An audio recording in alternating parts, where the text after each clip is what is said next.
Market खुलते ही दुकानदारों को उठानी पड़ी परेशानियां। ग्राहक नहीं रख रहे हैं सोशल डिस्टेंसिंग का ध्यान। दुकानदारों को दिल्ली सरकार की गाइडलाइन की नहीं है पूरी जानकारी। दिल्ली गाजीपुर बॉर्डर पर पलायन करने वाले मजदूरों की भारी भीड़। बॉर्डर पार करने की नहीं है इजाजत। डीटीसी बसों में ले जाकर कर रहे हैं क्वारंटीन। यमुना स्पोर्ट्स कॉम्प्लेक्स में मजदूरों की तादाद 2500 से भी ज्यादा। प्रशासन को संभालना पड़ रहा है मुश्किल। हर रोज कई मजदूरों को भेजा जा रहा है ट्रेन से गांव। लॉकडाउन में एडीएमसी का रेवेन्यू हुआ बहुत कम। दिल्ली सरकार ने भी निगम के फंड में की है कमी। आगे चलकर कर्मचारियों को सैलरी देने में आएगी दिक्कत। और लॉकडाउन से ऑटो रिक्शा वालों की कमाई हुई ठप। कहा घंटों सड़क पर नहीं मिलती हैं सवारियां। एक सवारी बैठाने से नहीं है फायदा। घर चलाने में हो रही हैं तमाम परेशानियां। नमस्कार, स्वागत है आप सभी का सीसीएन में। मैं हूं आपके साथ सुनील चौहान। अब होते हैं रूबरू पूर्वी दिल्ली की अहम खबरों के साथ। लॉकडाउन का असर पूरे देश में है। लॉकडाउन 4.0 में दिल्ली सरकार ने दिल्ली में बहुत कुछ खोल दिया है, जिसमें कुछ नियम रखे गए हैं। 19 मई से दिल्ली के बाजार सुबह 7 बजे से रात 7 बजे तक के लिए खोल दिए गए हैं। दुकानदारों ने अपनी दुकानें खोल दी हैं, लेकिन उसके बाद भी उनकी परेशानियां कम होने का नाम नहीं ले रही हैं। कृष्णानगर के दुकानदारों का कहना है कि हम लोगों को दुकान खोलने में तमाम परेशानियां हो रही हैं। दिल्ली सरकार की तरफ से हम लोगों को कोई गाइडलाइंस नहीं दी गई है। दुकानदारों ने कहा कि जो लोग पहले दिन मार्केट आए उन लोगों ने बिल्कुल सोशल डिस्टेंसिंग का पालन नहीं किया था। ग्राहक मार्केट में बिल्कुल नजर नहीं आ रहे हैं। दुकानें खोलने को लेकर दुकानदार के मन में असमंजस है। दुकानदार एसडीएम को, विधायक को और पार्षद से वीडियो कॉलिंग करके दुकानों को खोलने को लेकर जानकारी ले रहे हैं, लेकिन एसडीएम का कहना है कि सरकार की तरफ से हमारे पास कोई गाइडलाइंस नहीं आई है। मैम एक्चुअली जैसे कल की मार्केट का एक्सपीरियंस था, आप देख ही होंगे आज भी काफ़ी दुकानदारों ने नहीं खोली दुकानें। वो साफ साफ है कि कल एक डर पैदा हुआ दुकानदारों के बीच में कि वो जो सोशल डिस्टेंसिंग का जो नियम बनाए गए थे उसको बिल्कुल फॉलो नहीं किया गया। बहुत बल्क में लोग थे। यहीं पे हमारे कॉर्नर में जूस के साथ में भीड़ सी इकट्ठी हो रही थी। तो इस चीज़ पे थोड़ा सा कंट्रोल करने की बहुत ज़्यादा ज़रूरत है और प्रॉपर नीति के संग खोलनी पड़ेगी। ऐसा नहीं कि बस बोल दिया ऑड इवन में खोल लो, उससे मुझे नहीं लगता कि कोई भी आने वाले हैं। मैक्सिमम देखने आ रहा है कई कुछ लोग मार्केट के दुकानदार भी हैं वो प्रिकॉशन नहीं ले रहे। वो प्रिकॉशन लेना इस कारण जरूरी है। अगर हम नहीं लेंगे, कोरोना के जो पेशेंट आज 3000 हो रहे हैं वो कल 6000 होंगे। उसके लिए जिम्मेवार व्यापारी भी होगा, जनता भी होगी। दिल्ली सरकार ने आर्डर दे दिए, सेंटर सरकार ने आर्डर दे दिए, उसके बारे में हमें खुद देखना पड़ेगा कितना प्रिकॉशन हमने लेना। देखिए, मैं सीपीसीआर का जनरल सेक्रेटरी होने के नाते कल हम लोगों की मार्केट एसोसिएशन की मीटिंग थी डीसीपी ऑफिस में। जो हम लोगों ने वहाँ बातचीत की है उसमें यही निर्णय निकला है कि अभी उनके पास पूरी गाइडलाइंस नहीं आई हैं, तो कुछ समय के पश्चात उनके पास पूरी गाइडलाइंस आ जाएगी, जिसमें जैसे ऑड इवन का नंबर है, उसके अंदर जैसे एक बड़ी मार्केट आती है तो उसको ऑड इवन के साथ साथ अंदर की दुकानों को कैसे खोलना है। तो हमारी कल जो एक वीडियो कॉन्फ्रेंसिंग के जरिए मीटिंग थी आपस में भी, उसमें हमारे एरिया के एमएलए भी और एरिया के काउंसलर भी उपस्थित थे। तो उन्होंने भी यही बोला है कि आप सबसे पहले तो एक सोशल डिस्टेंसिंग का पालन कीजिए, मास्क लगाइए, सैनिटाइजर रखिए शॉप में, और जो प्रोविज़न जो दिया हुआ है गाइडलाइंस के हिसाब से दिल्ली गवर्नमेंट या सेंट्रल गवर्नमेंट के हिसाब से उसको पूरा कीजिए। नहीं, ऑड इवन का फॉलो कर रहे हैं हम दिल्ली सरकार के साथ। तो मार्केट तो उसी तरीके से खुली हुई है, लेकिन कस्टमर नहीं है मार्केट में। और कस्टमर नहीं रहेगा तो फिर दुकान खोलने का कोई फ़ायदा नहीं है व्यापारी को। अब पूरे दिन बैठे रहे ऐसी 7 बजे के बाद बंद कर देते हैं। 7 बजे ही पुलिस ने बंद करा दिया मार्केट, और 7 बजे ही खोलनी है। कस्टमर आता है शाम को 7-8 बजे बाहर निकल रहा है, तो फिर उसका फ़ायदा ही क्या होगा। फर्स्ट डे का एक्सपीरियंस मेरे लिए सो है, क्योंकि मेरा डेयरी प्रोडक्ट का काम है, तो मेरा एसेंशियल आइटम है। तो एसेंशियल आइटम में हम जितनी प्रिकॉशन रख सकते हैं उतनी मैं रख रहा हूँ। हम कस्टमर को बिना सैनिटाइज के शॉप में अंदर एंट्री नहीं करते हैं। उससे ग्लव्स होने चाहिए। हमने एक प्रॉपर एक बैरिकेड लगाया हुआ है रस्सी के थ्रू, सो दैट कि वो उस लाइन को क्रॉस ना करे। जितनी तरफ से हमारा एज ए शॉपकीपर कोशिश हम रख सकते हैं, उससे हम ज़्यादा कोशिश करते हैं। लॉकडाउन 4.0 में दिल्ली में कुछ राहत देकर यातायात को शुरू कर दिया गया है, जिसमें कुछ डीटीसी बस लोगों के लिए चला दी गई हैं। इन बसों में लोगों को सहूलियत मिल रही है। बसों में भीड़ कम है। लोग सोशल डिस्टेंसिंग का पूरा पालन करते हुए भी नजर आ रहे हैं। हर स्टैंड पर मार्शल और होमगार्ड खड़े कर दिए गए हैं। सवारियों को बसों में सैनिटाइज करके ही चढ़ाया जाता है। अगर किसी स्टैंड पर ज़्यादा लोग खड़े दिखाई देते हैं तो बस उस स्टैंड पर नहीं रुकती है, थोड़ी आगे जाकर बस को रोका जाता है जिससे भीड़ को काबू किया जा सके। हमारी ड्यूटी यहाँ पे इसलिए लगाई गई है सुबह 7 बजे से और दोपहर 1 बजे तक कि स्टैंड पे एक तो भीड़ ना हो और हर सवार गैप हो, सवारी के मतलब जो भी यहाँ पे पैसेंजर खड़े होते हैं उनके बीच में 6-6 मीटर का फासला खड़ा हो और एक लाइन से हमें बस में उन्हें चढ़ाना है। मतलब बस में भीड़ ना हो, सीट होगी जब भी बस में चढ़ेंगे वे, इसलिए हमारी ड्यूटी यहाँ पर लगाई गई है। सर लाइन लगाते हैं एक के पीछे एक, मतलब 6 फुट का फासला लेके चलाते हैं।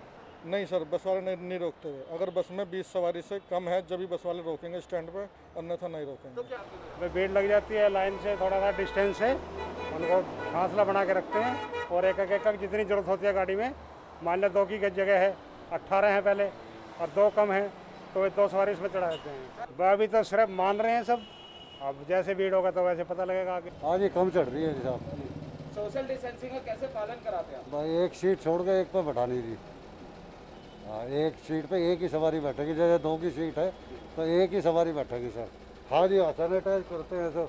नहीं जी, हम बस थोड़ी आगे जाके रोकते हैं और उतनी सवारी बैठाते हैं, भैया इतने की 2 की कमी है या 4 की कमी है, जैसे भी है ऐसे करते हैं। तो सर वहाँ पे बैठालते नहीं है, वहाँ पे बैठालते नहीं है क्योंकि 20 सवारी ज़्यादा अलाउड नहीं है, क्योंकि 20 से ज़्यादा बैठा लेंगे तो दोनों सीटों पर सवारी बैठेगी, सवारी मानती नहीं है बिल्कुल भी।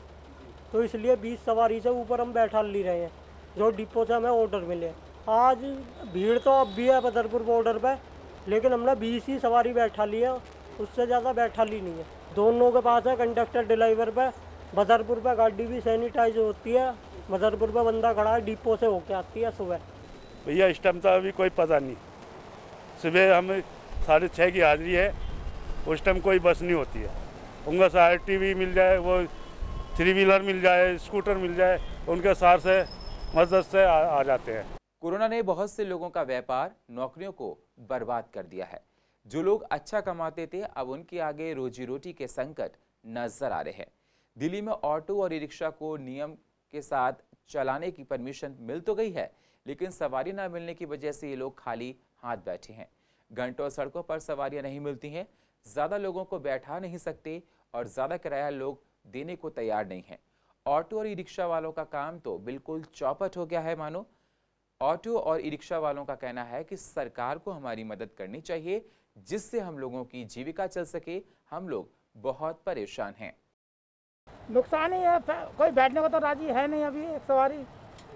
अब जो मियाँ बीवी होते हैं तो वो अलग अलग ऑटो तो कर नहीं सकते, सवारी है ही नहीं, कहीं रोड पे कुछ है नहीं, जहाँ जाते हैं वो रास्ते बंद मिले हुए हैं। सर सरकार के फैसले से क्या बताएं, सवारी एक तो मिलती नहीं है, फैमिली होती तो 1 या 2 सवारी होती है।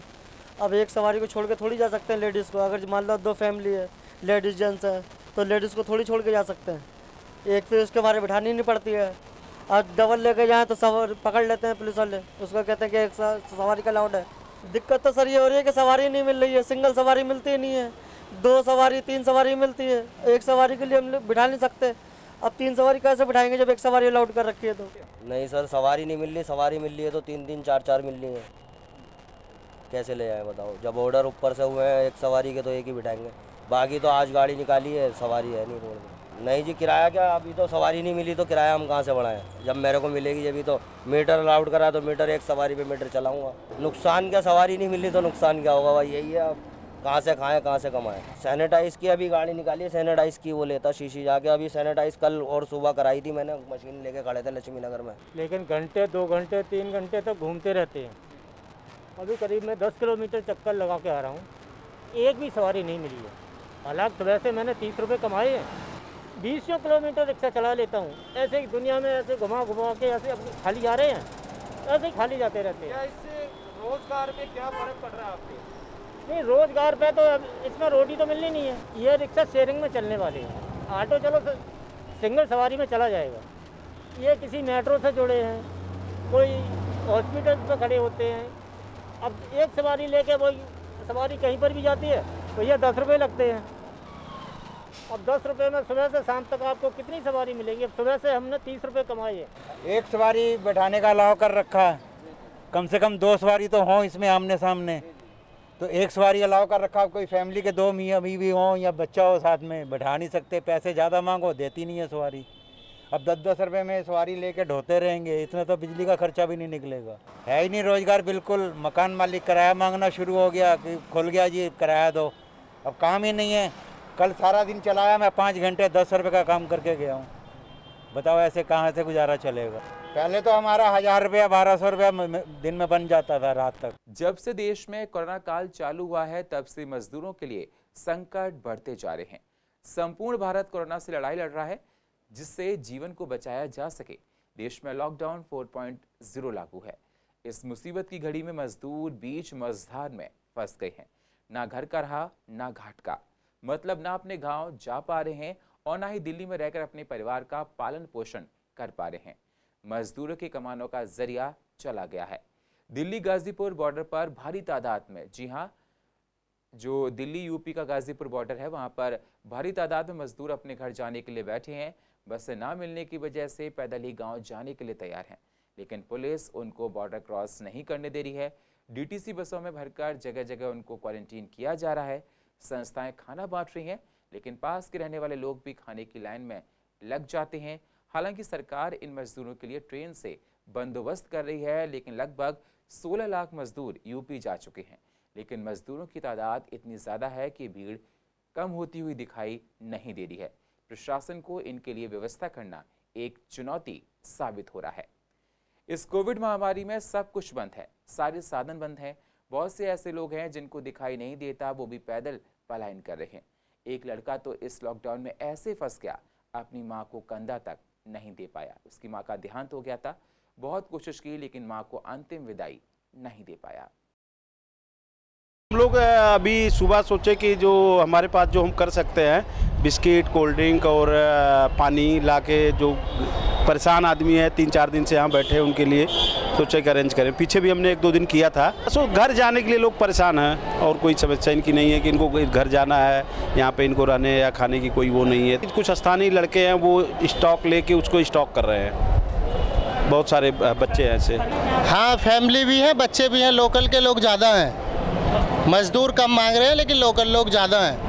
नहीं, गलत है ये। लोकल लोगों को तो हेल्प करनी चाहिए, बाकी मजदूरों लोगों की हेल्प करनी चाहिए। कुछ मतलब चलने वाली व्यवस्था दिखा रही थी, इसीलिए मैं लोग निकल पड़ी और फिर कुछ व्यवस्था मेरे पास रहने की थी, इसकी वजह से और निकल पड़ी। आपको मेरे को तो कुछ नहीं बोला गया अभी तक, तो कोई साधन नहीं, कोई अभी तो नहीं जाने दे रहे हैं। हमसे बोल रहे हैं चलो स्कूल में छोड़ के चले। हम भैया स्कूल का ना जीवा चाहिए, सिर तो डरी। स्कूल क्यों नहीं जा रहे हैं आप? जो स्कूल भैया स्कूल हम करना भेजो, हुआ से हम आए हैं, ठीक। और मालिक हमारा बहुत अच्छा रहा, मालिक नहीं भगाइस, अपने आप भागे हैं तो मालिक कहना रहा कि हम भगाई नहीं है, और जो भाग के जाइए तो कमरा में नहीं रहा दे।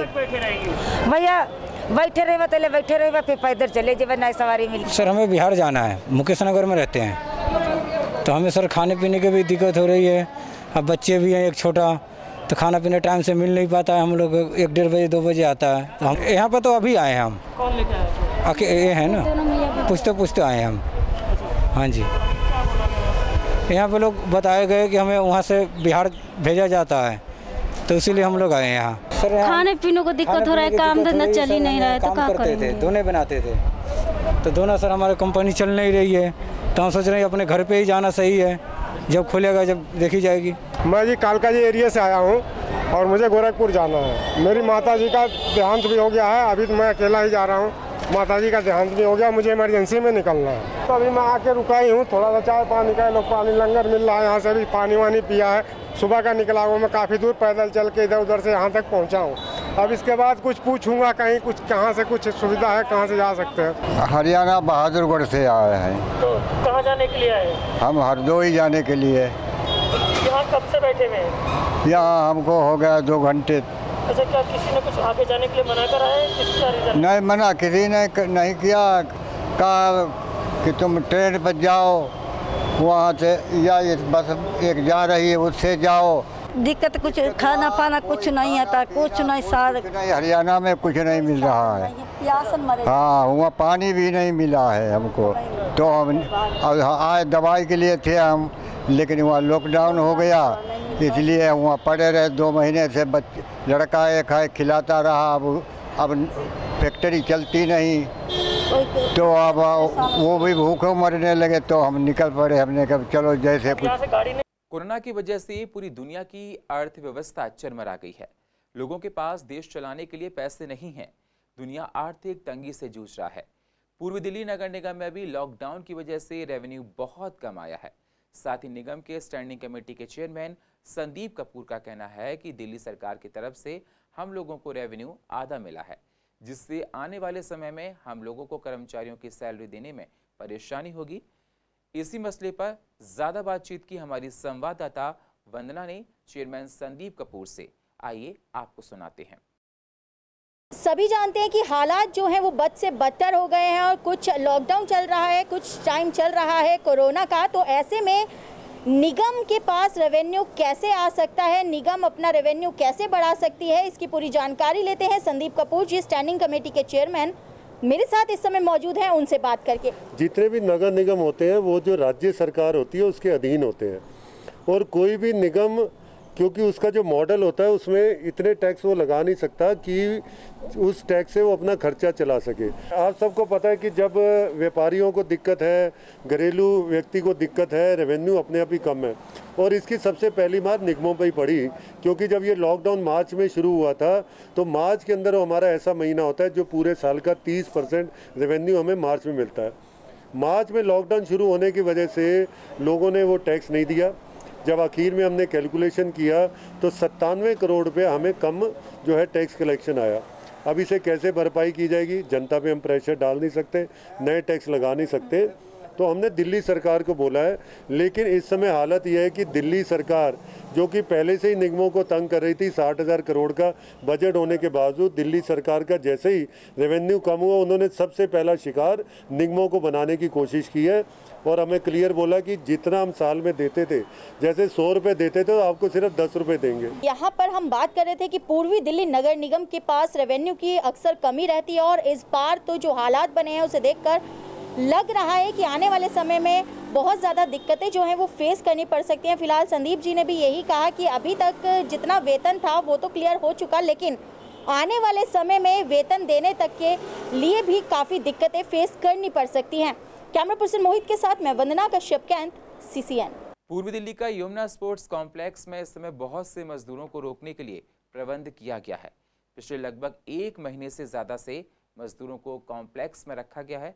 लगभग 2,500 के लगभग मजदूर यमुना स्पोर्ट्स कॉम्प्लेक्स में हैं, जिनके खाने पीने, रहने और हर तरह की सुविधा प्रशासन की तरफ से की गई है। हर रोज इन मजदूरों को DTC बसों के द्वारा आनंद विहार रेलवे स्टेशन, पुरानी दिल्ली रेलवे स्टेशन पहुंचाया जा रहा है, जहां वो श्रमिक ट्रेनों के माध्यम से अपने गांव जा रहे हैं, जिस दौरान सोशल डिस्टेंसिंग का पूरा ध्यान रखा जाता है। दिल्ली गाजीपुर UP बॉर्डर से मजदूरों को लेकर कॉम्प्लेक्स में रखा जा रहा है। सबसे पहले मजदूरों की थर्मल स्क्रीनिंग की जा रही है। स्ट्रेंथ ज़्यादा होने की वजह से कुछ लोगों को अंदर रहने की जगह नहीं मिल पाई, बाहर ही इन लोगों को रात गुजारनी पड़ी है। कॉम्प्लेक्स के अंदर तो सोशल डिस्टेंसिंग का ध्यान रखा जा रहा है, लेकिन जो बाहर मजदूर हैं वो लोग सोशल डिस्टेंसिंग का ध्यान नहीं रख रहे हैं। प्रशासन व्यवस्था को बनाए रखने के लिए निरंतर प्रयास कर रहा है। हमें वैसे तो सारी दिल्ली में ही चल रहा है, अलग अलग जगह पे। यहाँ पे हमें 5 दिन हुए जब से ये चलने की बात हुई थी कि दिल्ली गुरुद्वारा कमेटी को ये समझ में आया, लोगों की इन्फॉर्मेशन पहुँची थी कि लोग इकट्ठा हो रहे हैं यहाँ पे, तो तब इमीडिएटली हमारे जो प्रेसिडेंट है मिस्टर मनजिंदर सिंह सिरसा और general secretary mister Harmeet Singh कालका, उन्होंने संज्ञान लेते हुए फटाफट से हमारी जो पूरी टीम यहाँ डिप्लॉय करी है बॉर्डर पे। तो हम अभी 4 दिन हो गए हमें यहाँ लगे हुए। परेशानी तो इन मज़दूरों को भी है। हम लोग इस समय ये नहीं देख रहे कि परेशानी क्या है। हमारी पूरी कोशिश है जो भी लोग हमारे पास आ रहे हैं इनको जितना ज़्यादा से ज़्यादा हो सकता है हम सुविधा दे सकें।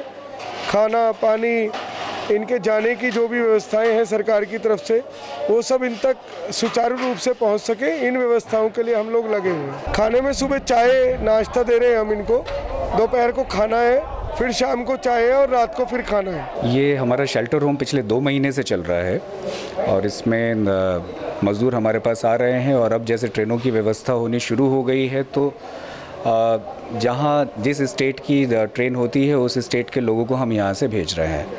जैसे अभी कुछ देर में यहाँ से बिहार के लिए 400 लोगों को हम रवाना कर रहे हैं और उसके साथ ही वेस्ट बंगाल के लिए लगभग 250 लोग हैं जिनकी स्क्रीनिंग चल रही है और स्क्रीनिंग के बाद उन लोगों को भेजा जाएगा। शाम को केरला की एक ट्रेन है, उसके लिए स्क्रीनिंग करके और केरला के लोगों को हम यहाँ से भेजेंगे। इसके अलावा जो मज़दूर माइग्रेंट्स यहाँ से जाना चाह रहे हैं दिल्ली से बाहर, उसमें से काफ़ी लोग पिछले 2 दिन में यहाँ पर आए हैं हमारे पास और लगभग 2500 के करीब लोग पिछले 2 दिन में हमारे पास यहाँ पहुँचे हैं। हम लोग को बोला था कि वहाँ क्वारंटाइन होगा, चेक उक होगा, फिर तुम लोग को बिहार छोड़ जाएगा। कल से अभी तक अंदर एंट्री नहीं की आपकी? अभी नहीं हुआ हम लोग को। कहाँ बिठा के रखा है? बाहर ही पूरी रात बाहर ही रहे हो? हाँ। ट्रेन से आए हैं नई दिल्ली से, फिर टेम्पो वाला बोला कि गाजियाबाद चले जाओगे, तो वहाँ से बस चल रही है, तो यहाँ गाजियापुर में तो बार्डर सिल है, तो वहाँ से कॉम्प्लेक्स कब पहुँचे थे? यहाँ तो एक टेम्पो से आए तो बोला पैदल चले जाओ, पैदल तो वहाँ एक लड़का बोला कि यहाँ अंदर एंट्री भी नहीं दी है अभी कोई हम लोग से पूछताछ नहीं हुई, बस यहाँ हम लोग सुबह से बैठे हैं। एंट्री नहीं किया। लेके कौन आया यहाँ पे? अरे बस वाले। अंदर क्यों नहीं जाने दिया जा रहा? अब एंट्री करेगा तभी तो अंदर जाएगा। हम आए थे सर सुबह करीब 6 बजे आए हैं और अभी तक कोई साधन उधर नहीं हुआ है। अंदर कोई आते हैं, बड़े बड़े अफसर आते हैं, वो कार वोट लेके तो वही कुछ देते हैं खाने होने के लिए, तो यही सब खाते पीते हैं। और पूर्वी दिल्ली की अधिक जानकारी के लिए आप YouTube पर जाकर CCN को सब्सक्राइब करें और फ्रेश अपडेट लेते रहें। और फिलहाल पूर्वी दिल्ली खास में इतना ही। बाकी खबरों के लिए आप बने रहिए CCN के साथ। तब तक के लिए नमस्कार।